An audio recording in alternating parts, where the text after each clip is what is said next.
Okay, so everybody, this is the lesson for chapter 10, and this is the last chapter that will be included on the exam number 2, which will be on Monday. Um, Much of the material for this lecture, same disclaimer as last time, is actually taken from outside of the text, so read the text, but also make sure you pay attention. I'm going to try to make this short, go through this, make it short and sweet, but as usual, let me know if you have any questions. So this chapter, this lesson is all about ethics, right? We need to, as people that are interested in mass media, we need to think about ethics, whether from a journalistic perspective or a PR perspective or an advertising perspective or whatever. Ethics become very important. So let's start off. We're going to look at this more broadly, and we're going to look at some ethical philosophies just to kind of help us understand ethics, because ultimately ethics transcend mass communication, but they apply to mass communication, right? So ethics is similar to morality. It's okay for our purposes if you think of them as kind of the same thing, a code of moral conduct or social rules. This is interesting. Ethics begins when elements within a moral system conflict. So, and this is related to this concept of the ethical dilemma. So whenever you have two different ethics and they conflict, then we have an ethical dilemma. And the famous example is the Heinz dilemma. The Heinz dilemma is just a hypothetical, made-up thing that philosophers and law scholars like to talk about and think about because it gets you to think in terms of what you might do in a given situation. So in this made-up hypothetical Heinz dilemma, a man is married and his wife is really, really sick and she's going to die unless she gets a particular treatment, some medication. Unfortunately, the medication is super expensive, like way cost prohibitive, like millions of dollars or something. And he only has two choices, basically. He can either let her die or he can steal the medication from some pharmacy or whatever and then give it to her, and then her life would be saved, but he would have stolen the medication. So he's got two different ethics in conflict. Preserving human life, right? Protecting human life, that's an ethic, but also the ethic of, not stealing, right? So what do you do in that particular situation? And of course, in this example, we assume that he doesn't have insurance. He tried to get the money for the medication, he couldn't. He tried everything that he could possibly do, and nothing could be done except steal. That would be the only way. So what would you do?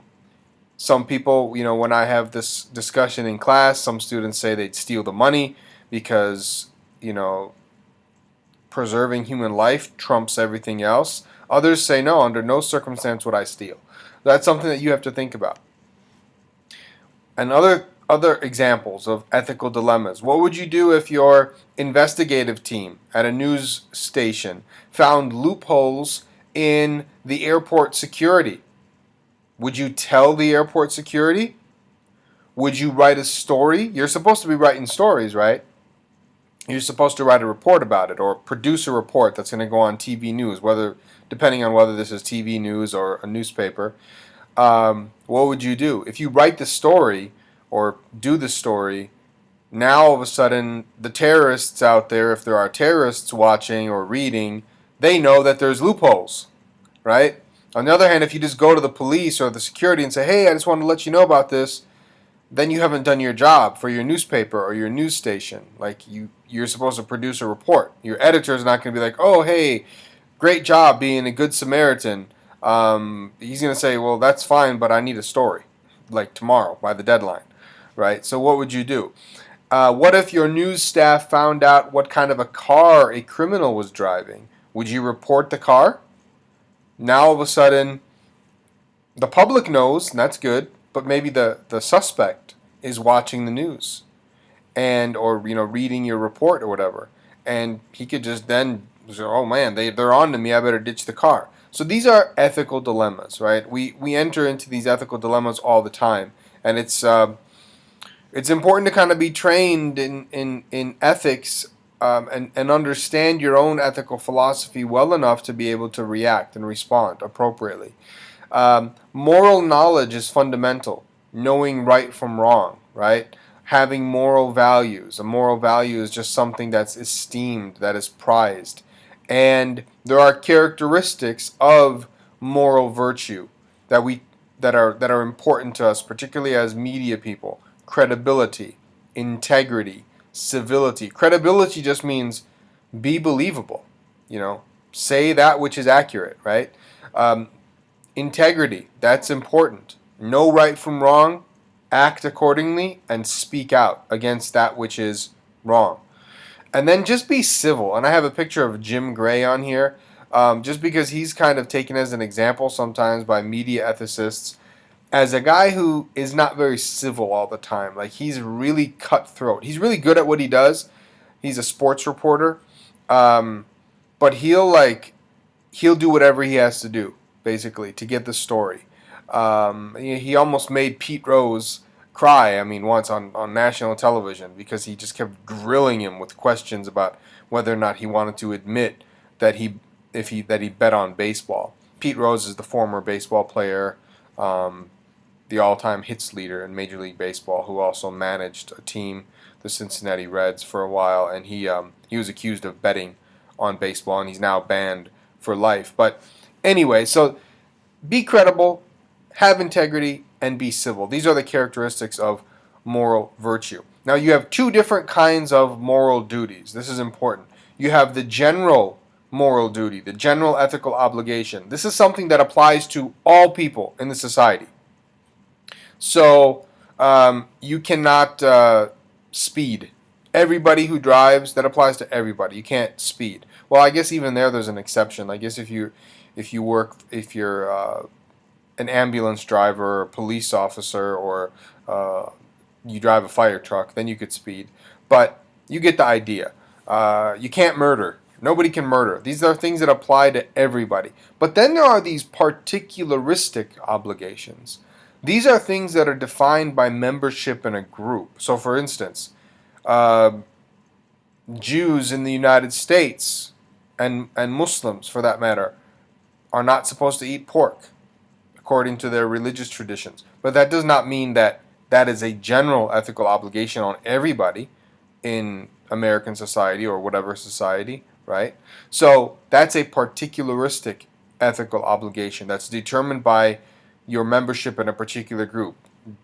Jews have rules, Muslims, Christians have rules, and many other groups of people have particular. Police officers have unique rules that govern their behavior in the public sphere. So general ethical obligations, particularistic ethical obligations. It's interesting to think about the relationship between law and ethics. Have you ever thought about this? Many of our laws are grounded in ethical principles. You shouldn't kill people. You should preserve human life. That's an ethic. So it's a law as well. We made it a law. You can't murder. Murder is against the law. But some ethical violations don't carry any legal consequences. For instance, lying. You can lie. It's an ethical violation according to any ethical system, but there's no legal consequence. You're not going to go to jail for lying, unless you lied under oath or something like that, right? But what do we do now if there's a conflict between law and ethics? Now you have to weigh the merits. Civil disobedience. Civil disobedience is a very important part of struggle for a lot of people in a lot of places. Think about the civil rights movement in this country. Technically, civil disobedience is a violation of the law. But a lot of ethicists would argue that it's not only ethically acceptable, but sometimes it's morally obligatory, right, to engage in that kind of civil disobedience. So there's some nuance here. And we have to be nuanced in terms of how we think about this relationship between law and ethics. Now, here's where I want to stop and look at some of these philosophies, these ethical foundations. Before I go into this, I want you to know that we're not going to be able to do any of these things justice. These are just highlights. I want you to be aware of these things. There'll probably be some questions on the exam about these philosophies. I'm going to explain it in a way that you should be able to understand, and it's laid out in the slides pretty clearly. If you have questions, let me know. You could also Google one of these ideas or one of these thinkers, and you'd get some information there. But it's very basic level. We could do a whole course on any one of these philosophies, but we're not going to do that.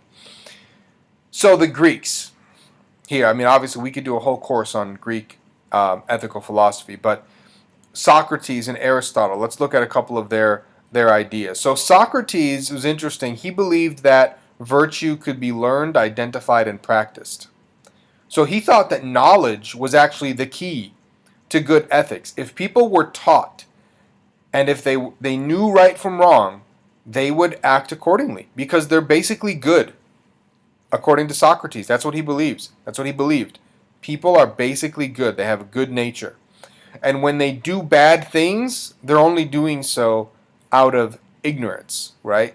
Aristotle criticized Socrates. He said, no, people often act immorally in spite of the fact that they know what's right and what's wrong. So there's a disagreement there. Aristotle also had his own unique contribution. I mean, he had many, but what I want to look at is this idea of the golden mean. And it's a very simple idea that virtue lies between two extremes, the extreme of excess and the extreme of deficiency. So what Aristotle would do is he would take any virtue, anything that's good, like let's say courage, and he would define it as basically being in the middle of two extremes. So anything that's good is in the middle of two extremes. So for courage, for example, the extreme on one hand would be to be a coward. The other extreme would be to be foolhardy, to be just a brigand. You know, those people that just want to fight at all. You know, somebody looked at me wrong, so I gotta go fight him, right? So you want to be in the middle. To be in the middle is to be courageous. And he would do that with any virtue. Generosity. Generosity is good. It's between two extremes. Being too spendy, too lavish in the way that you're spending on other people. And then also being, what's the word I'm looking for? Stingy. Couldn't think of the word. Right? So any virtue is in the middle, according to Aristotle. That idea is called the golden mean. Don't confuse it with the golden rule, which comes out of the major religions that have this care-based ethics where you're supposed to care about other people. Christianity, Islam, Judaism, they all have the golden rule. Do to other people as you would want them to do to you. Put yourself in another person's shoes. That's the idea of reversibility. So reversibility is the idea that kind of underlies the golden rule. Because when you put yourself into another person's shoes, then you will do to that person as you would want to have done to you. Okay? So don't confuse the golden rule and the golden mean.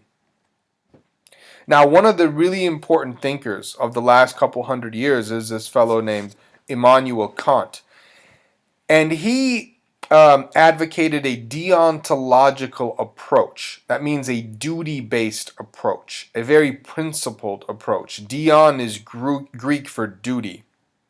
What he said is that we have to just do what's right at all costs, at any cost.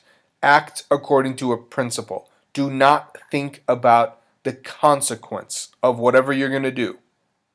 Kant was against examining the consequences because he said, you don't even know what the consequence of a particular action is. It's only hypothetical. So just do what's right. And his main idea was called the categorical imperative.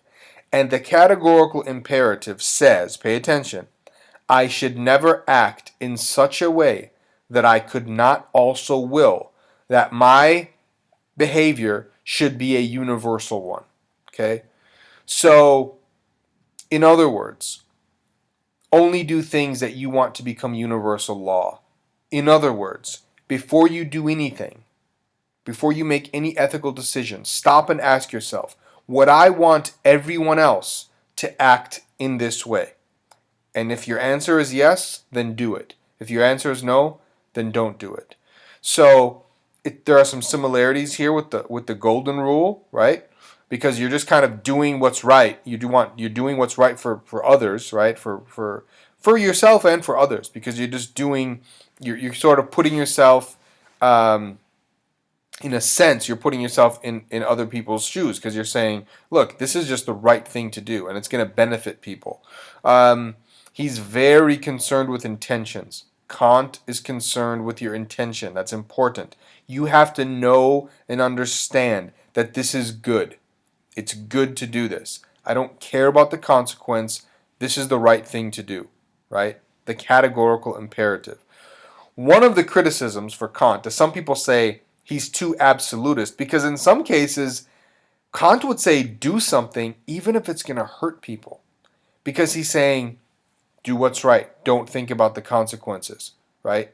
Well, what if this might hurt somebody? Well, like a lot of people would say, Kant would tell that guy at in the Heinz dilemma, he would say, just let her die. I mean, don't steal the money because it's wrong to steal. That's one interpretation of Kant. Another criticism is that he ignores the possibility that there could be two competing ethics in a situation. And then some people just say, look, dude, it's kind of impractical to stop paying attention to the likely consequences of an act. So a lot of people like Kant. A lot of people think he's very problematic. I mean, or at least his ideas are problematic. Another idea that's very important is this notion of utilitarianism, which you may have heard of. People say the U.S. is kind of a utilitarianist society. It's associated with John Stuart Mill and Jeremy Bentham. And the basic idea is it's very simple. Create the greatest happiness for the greatest number of people. Make the majority happy. It focuses explicitly on the consequences of the act. This is not a deontological approach. This is a teleological approach. A teleological approach focuses on the consequences. So it's very different from Kant, right? They don't care about your intention or your motive. Just do the thing that's going to produce the best result for the greater number of people. But people criticize utilitarianism as well, because they say, how do you know for sure what the outcome is going to be? And some people say, well, what if the majority of people will benefit, but the minority of people will be dealt with unjustly, right?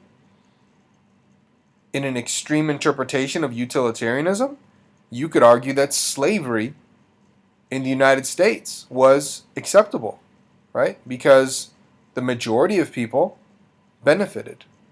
But what happened to the minority of people was unspeakable. They were severely repressed. Communitarianism is, it's harder to find examples of this. You know, it's not as common, although some, Asian philosophies are communitarianist philosophies. The focus here is on the group, not the individual. Don't think about yourself. Think about the group. Don't think about your individual decision only. Think about the aggregate of many decisions, right? If I do this, what is going to happen to the group? And what's going to happen if other people make similar decisions, right? Some people have said that civic journalism, where journalists will cover stories but then also try to solve problems for the community when they're covering the stories, some people say that that's an example of communitarianism. So if we're looking for an example. Another idea is ethics as a social contract. Very simple idea. We agree to a set of ground rules and we hold ourselves to them. We decide. We reach an agreement, okay, on principles and rules. Whatever we decide on is the rule. We're our own boss, but now we have to hold ourselves to account. Everybody's got to stick to the agreement. There's a critique, as you could probably just see it coming. what if society agrees on something that's wrong? The example that I just gave about slavery with utilitarianism could apply here as well. What if the majority of people in a society agree on something and they make that their contract, right? So, and this is associated with John Locke and Thomas Hobbes. Ethics is a social contract. The veil of ignorance is very interesting. This is actually an idea produced by an American philosopher named John Rawls, and this is a recent idea. I think this is in the 1950s or 1960s when he came up with this. So pay attention. This one's a little bit, it takes a little bit of an effort to try to explain. But what Rawls is saying is that we should try and pretend that we are standing behind a veil of ignorance whenever we make a decision. The veil of ignorance ensures that we don't know anything about any of the people, including ourselves, involved in or affected by a decision, if that makes sense. So, in other words, you have to make an ethical decision. So what you do is you put a veil of ignorance on. And essentially what you're supposed to try and do is forget who you are and forget what your role is and forget who everybody else is as well, and just make the decision based on that veil of ignorance, right? Pretend, this is important, pretend that as soon as you lift the veil, all of the societal roles are going to be refashioned so that the president might become a salesman and a janitor might become a CEO. A man might become a woman, right? The privileged might become elite, oppressed. The elites might become, the wealthy elites may become poor. Everyone's going to flip roles, and you don't know how they're going to flip. So that's the idea behind the veil of ignorance, okay? We have no knowledge of ourselves when making decisions. It's easy to see why Rawls wanted this. He said, if you could just do this, you will make the most just decision, the fairest decision, because you're not thinking about yourself and your position and your role in all of this, or the role of your family, or your friends, or your political party, or whatever, right? The problem is, for a lot of people, they say, this is really impractical. They say, how can I pretend to not know who I am? You see what I'm saying? So it sounds good, right? But it's really hard to actualize. Okay. So, but that's the veil of ignorance. It's a really interesting idea, and there's a lot of literature on it. Relativism is just the idea that what may be right for one person may not be right for everybody. So it's relative. It's all relative. What might be right for Susie isn't right for Jan. Right? So this is kind of, in some ways, this is the opposite of Kant. Kant was saying, this is right, and just do it, right? And relativism is a lot more fluid. It's like it's relative. There isn't necessarily a right to begin with. There are different rights and different wrongs for different people and in different situations, right? To close off this lesson, and I just want to see how many slides are left. That's what I thought. I want you to think about a couple of formulas that help you make ethical decisions. So what people have said, ethicists, they're like, this is all great, these philosophies, but we need something practical to like take us through step by step on how to make an ethical decision. Like, I've got a decision to make. What do? You follow this formula, the SAD formula, SAD. Situation, analysis, decision. Very simple, very straightforward. In the situation, you could just write it out. It's helpful to write it out. Describe the facts. Identify the principles, okay? What is this about? It's about truth. It's about honesty. It's about whatever. It's about equality. Whatever it's about. The principle, right? And then this is important. State your ethical question. What's the problem? Like, what is the fundamental issue? Explain it to me in one sentence. That's the SAD form. That's the S portion of the SAD formula. Then you go on to the analysis, where you apply the moral theory that you want to apply. Like if you're a Christian, you would apply a Christian principle.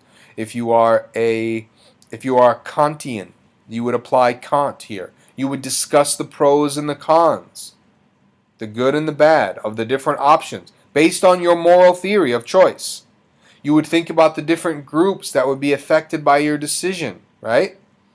This is all in the analysis. And then finally, D is for decision. You make the decision, but you also defend your decision. The Potter box is very similar to the SAD formula. Let me just show you the box. It's very similar. It's kind of like the empirical definition is sort of like situation, value, the identifying values part is, and the appealing to the ethical principle, that's kind of the analysis. Then you have choosing loyalties, which is different. That's kind of interesting. Like, who are you going to be loyal to? And then you make your decision, which is not in one of the 4 boxes. That's where that up arrow is, where there's a little up arrow there that shows particular judgment or policy. So then you make your decision, right? But what's really different about the Potter box compared to the SAD formula is that it's kind of circular. It allows for feedback, and it allows you to kind of change your mind and adjust your analysis as you go. So you're defining, and then you go on to your values, and then you move on to ethical principle, and you go, oh, wait a minute. There's something that I got to change about my empirical definition, about my definition of the facts. So now you go back and you adjust things. That's why there are those little arrows. So, and these are just, these slides just explain, the definition, the values, the principles, and the loyalties. It's pretty self-explanatory. So you have the SAD formula and the Potter box, 2 different ethical decision-making models. These are ethical decision-making models that will help you make an ethical decision whenever you have any kind of decision to make, or especially in an ethical dilemma. Okay, that's chapter 10. Let me know if you have questions as usual. And again, the test will be on chapters 6 through 10.